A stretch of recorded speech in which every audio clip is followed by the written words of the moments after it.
Hey all, Tony Bing here, hello and welcome back to another guide video for Marvel Strike Force. Now, recently in game, Loki has actually become farmable via Mystic Node 3.6 and he's an awesome hero, so you will be wanting to get him unlocked as soon as possible. Now, the node that he is locked behind, in order to farm it, of course, you need to get that 3-star rating, so you need to beat it without any deaths, and it's actually really pretty tricky to do. Now, in previous videos I've shown you how to unlock the likes of Doctor Strange and Vision and Black Panther, and I've done one run through. Now I'm going to change things up a bit for this video because after doing one I always get requests about other setups that may work. So in this video we actually have 3 matches with 3 different teams and all of them are successful and we do actually 3-star it. So what I'll do in each of them is I'll show you the team first, explain the rationale for using that team, and then I'll run you through the gameplay. Now there are actual hyperlinks to the teams within the description, so if you see you don't have a particular team set up, you can just jump to the timestamp and watch the particular match that will help you out. But here we go, let's check out the first team.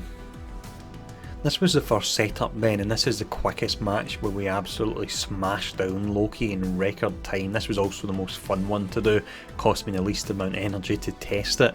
So we have Thanos and he provides our survivability and also energy to Mordo so we can get his special up more often should we need it.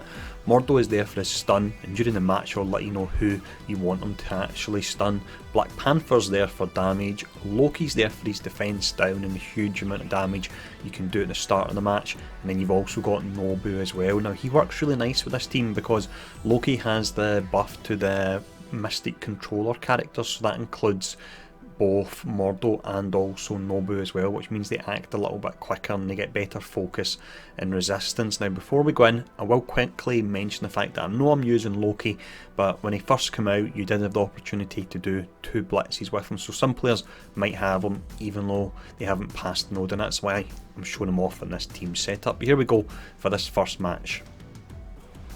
So in these 3 matches here you'll notice as well you get joined by an NPC Doctor Strange, and he really does help you out a ton. So he's taking the brunt of the damage at the start, it's not a bad thing because he has a massive health pool. Loki will be targeting the other Loki, you see the defense down going on there and he's taking a fair amount of damage. We now need to stun Sentry. If you get a blind restart the match he has to be stunned so you can quickly burn down Loki. Now we use a special in Black Panther because that gives us the defense up should the match go on for longer. We're calling in some summons from Nobu. The Hand Blade Master summons do a ton of damage. Now you'll see that Loki's got all those stacks of evade on him because his health was lowest, but this is where the Doctor Strange kicks in. And there you go, they've now been flipped to bleeds. He has defense down on him as well. From this point you'll be taunting up with Thanos. Now you could take out some of the minions to generate energy, or if Loki is low enough as he is here, you can just burn them down. So here we go. How about that for record time and nice and easy there. So that's the first one. The other ones are a lot more difficult, so let's check out the next team we're using. For this next match here then, we've dropped Loki and also Black Panther, and we've brought in some nice easy to get characters in Yondu and Iron Fist. So the idea here, if you go from left to right, you've got Thanos that will be doing your taunting. He can also provide energy when he takes out any summons as well to Doctor Strange. Now we have 2 Doctor Stranges because we're going to do something with Sentry that we didn't do in the last match, but we're able to work our way around them because we have 2 flips one after the other. Doctor Strange is also there for the additional revive, which can be really nice. Yondu's there for damage and also calling in his summons. Mordo is there for his stun, so in this match ideally there is a specific character you want to stun. If you don't do it and you get the blind, the match is still possible but it'll be more difficult, just to warn you of that.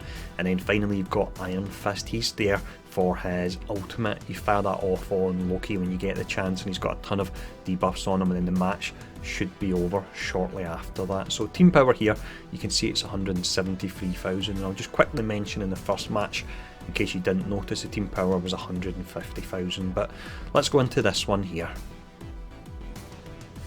Okay, so here we go for round 2. At the start here the enemy Loki will have their turn, there's nothing much you can really do about that. Again, it's went on the NPC Doctor Strange, which is great because you can see his health pool is pretty high there. Now from here we actually stun Loki, we don't stun Sentry, which seems a bit strange, but that's the reason we've got the 2 Doctor Stranges here. So when Sentry actually adds all his defensive buffs up, we can actually flip both of them if there is a combination of the evade and the stealth as well. Now from here, rather than damaging Loki, we want to take out the Hand Blade Masters because they can do a fair amount of damage, and you can see that Thanos is actually generating energy as well for the 2 Doctor Stranges next to him, which is absolutely awesome. We're then taunting up on Thanos there, and we're starting to do some damage on Loki now. From here, we're actually going to use the special on Iron Fist because it fills his speed bar as well, and it means we can get to fire off that ultimate nice and early, and that will really help, and the timing of it works out perfect here. We have Mordo with the ultimate. The heal block is pretty rubbish, but it gets rid of all the evades for us. And from here, we'll take out another minion, and then this is where Doctor Strange's with the flips can kick in. So we don't have enough a lot to flip, which means we can save it for later. You've also got the fact that we've got everything available here due to all the energy we've fired off. There's even more energy because we took out some minions. Get some health back on Thanos, so that's him topped up. And there's Iron Fist with that ultimate.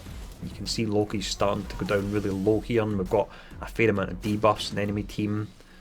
Thanos is taking a bit of damage here, so we could heal up, but at this point Loki's pretty low, so I continue just to burn them down here. And then we've got a stun. We'll just fire this off on Nobu there, and then we'll have another flip in a moment via Doctor Strange. But we've also got summons via Yondu. They're great to call in because they can pull the aggro.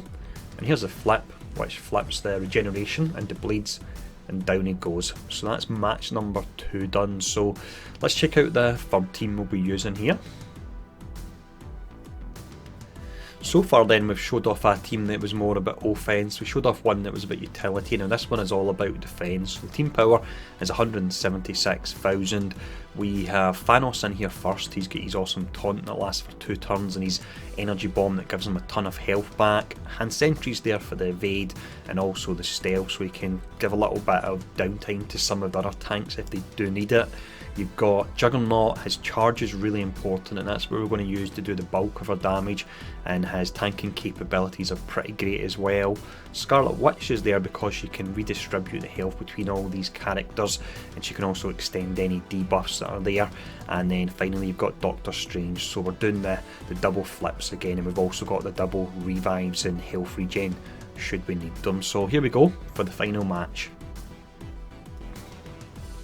At the start here in these matches, then you do have to cross your fingers a little bit, because if the enemy Loki targets a squishy character and they get hit by ones that do high damage, you can be in a little bit of trouble. You can see our Doctor Strange is a bit on the lower side, but Scarlet will be able to help her pretty soon. Here we go, we're firing off the special on Scarlet, so the health's all moved around and everyone gains deflect and also defense up as well. We're not stunning anybody like we've done in previous matches with Mordo, so there are a ton of buffs that are going up, but again we've got 2 Doctor Stranges, so we can actually take advantage of that. So we've stripped most of them, or we've got rid of the actual evades there. From here, the only character we can target is Loki, so we'll taunt up on Thanos. And there we go, he's got deflect on him as well there, so we'll be taking slightly less damage while he has been targeted. He still will take a fair bit of damage due to the number of characters here. It's a full house on the other side.